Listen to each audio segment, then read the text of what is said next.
તો મધ્યપ્રદેશના મંડલા જિલ્લામાં સતત વરસાદને કારણે નાળામાં પાણીનો પ્રવાહ વધ્યો હતો। ગ્રામજનો પોતાનો જીવ જોખમમાં મૂકીને નાળા પાર કરતા જોવા મળ્યા। કેટલાક લોકો પગપાળા વહેતા પાણીને પાર કરતા પણ જોવા મળ્યા, જ્યારે ક્યાંક લોકો હાથમાં બાઇક લઈને પાર કરવાનો પ્રયાસ કરતા જોવા મળ્યા, જ્યારે કેટલાક લોકો ટ્રેક્ટરની મદદથી નાળું પાર કરતા હોય એવું પણ જોવા મળ્યું।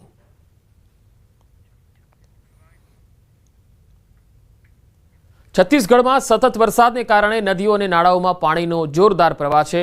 मंडला डिंडोरी अनूपपुर में स्थिति वखरी रही है। सतत वरसाद ने कारण नर्मदा नदी जलस्तर खूब ज वध्युं छे। नर्मदा नदी पानी भयजनक सपाटी ने वटावी गयुं छे। नानो राप्ता पुल संपूर्णपणे डूबी गयो छे। पुल उपरथी लगभग 2 फूट पानी वही रह्युं छे। लोको आ पुल पर चालवा माटे आवता हता। हवे पुलनी बंने बाजू बेरिकेड लगावी देवाया छे।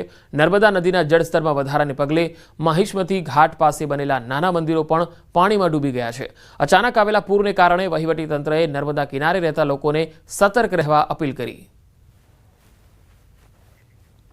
तो मध्यप्रदेशना मोरेनामां छेल्ला केटलाक दिवसोथी सतत पड़ी रहेला वरसादने कारणे चंबल अने क्वारी नदीओमां पूरनी स्थिति छे। 1 डजनथी वधु गामना रસ્તાઓ संपूर्णपणे बंध छे। मंदिरना मेळामां हाजरी आपवा आवेला श्रद्धाळुओ मंदिरमां ज फसाई गया, जेमने एसडीआरएफनी टीमे बचावी सलामत स्थळे लई गया। चंबल नदीमां अचानक आवेला पूरने कारणे चंबल नदी भयना निशानथी 1 मीटर ऊपर पहोंची गई हती।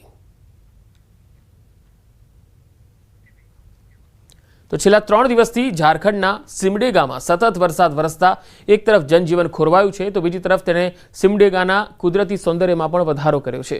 वरसादने कारणे सिमडेगाना पर्यटन स्थळो दानागद्दी, राजाडेरा अने केलाघाटमां पाणीनुं स्तर नोंधपात्र वध्युं छे। एक तरफ पाणीना स्तरमां वधाराने पगले सिमडेगाना दानागद्दीनी शंख नदी पूरमां छे अने ते तेनी सुंदर शैलीमां वही रही छे। तो बीजी तरफ 2 पर्वतोथी घेरायेलो केलाघाट डेम संपूर्णपणे खीली रह्यो छे।